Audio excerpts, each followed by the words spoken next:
Welcome to the second match. We have this time Pliant versus Sudden Otters.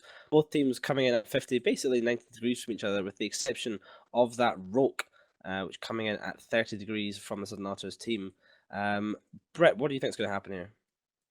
Well, immediately, as we all expect, we're going to see this Roke, this big, heavy blaster ship that's come in at 30.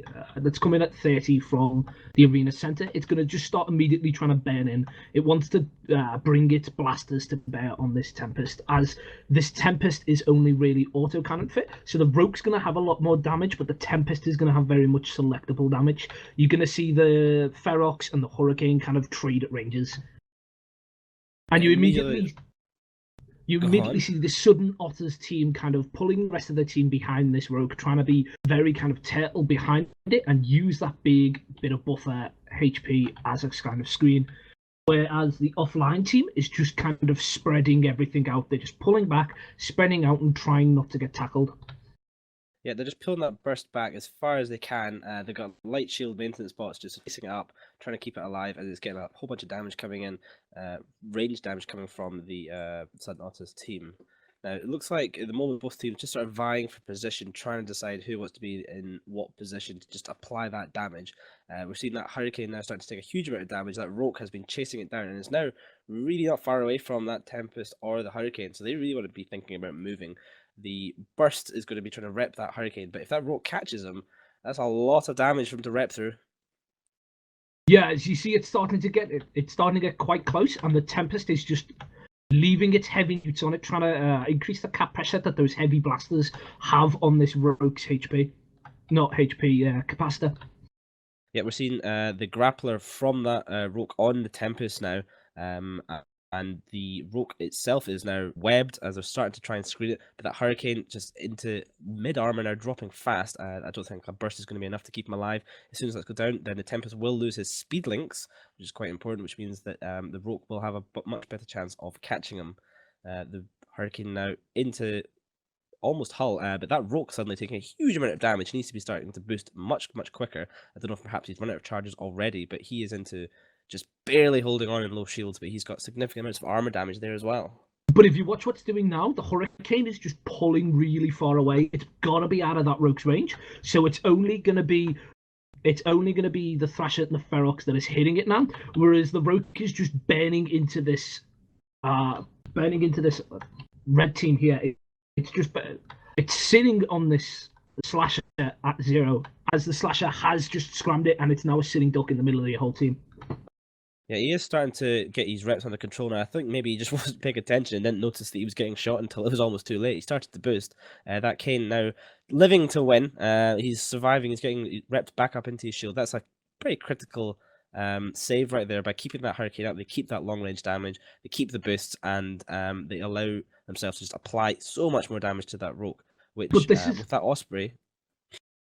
But this is looking really bad for offline at the moment. Having that Tempest sit in the entire middle of the team with the Rogue sitting on it at 0, and everybody just being on top of it, while the rest of Sudden Otters are just trying to burn in, get back into range. It looked like this Tempest just overextended as the burst gets alphaed off the field.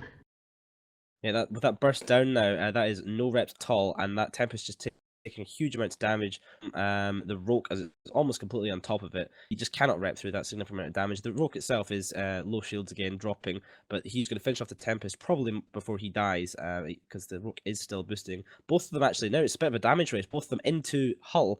It looks like the Caracal probably just got another clip loaded, and he is getting his huge amount of burst damage onto that Roke. It's just a race. Whoever dies first here, this could swing the match either way.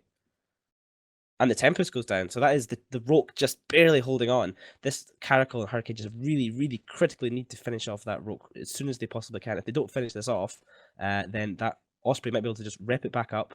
If he gets a reload off, he will be sorted, and that will be potentially a domination victory if they don't kill this Roke. Yeah, as you see the Rogue just now start to pop up into 30-40% shield. It looks like it's stabilizing, as both the Tower and the Kane have been scrammed by the Sudden Otters team. Yeah, horrendously close now. If this Hurricane doesn't just get that last bit of damage down onto that Roke, or manage to kill that Thrasher, which took a huge amount of damage all of a sudden, then yeah, I think we will see a domination victory here. So that's Nika Noiser in the Osprey, just doing an absolutely stellar job keeping his teammates alive, saving that Thrasher there. He saved the Roke, and really it's just this Caracal left, so it's just how long until the Slasher gets on top of the Caracal. Yeah, that is the big thing that Sudden Otters brought to the team. They brought the Hurricane and the Caracal. They brought that massive amount of alpha damage that they can both bring to bear. So if the Logi is not on top of it and it's not on point, they can pick one thing that's small, and if it has low transversal, like this Thrasher must have had, they can just say, okay, you're going to drop into armor now. Yeah, we did see the Sonatas team use a setup with a burst quite successfully last minor league 2 weeks ago. So I think they were the first team to pull that out, and we're starting to see other teams consider it. So they've quite a lot of practice using it and also against it. So I think into this, they saw that burst pick, and then they picked up a setup almost designed to counter a Frigate Logi pick, and I think they did it pretty well. They just executed this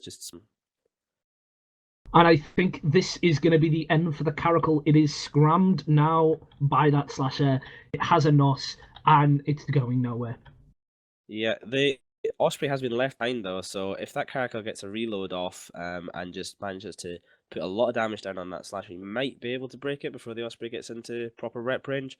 Yeah, although even with the little tiny sig of that Slasher, I'm pretty sure the Caracal is only applying maybe a third of his total DPS potential, so the Caracal is probably at this point about 2/3 of the way through its reload, so it's going to be very close. But as it drops into low shields now, it looks like it's going to break, because while it has a hell of a lot of shield HP, its armor and structure HP are minimal at best.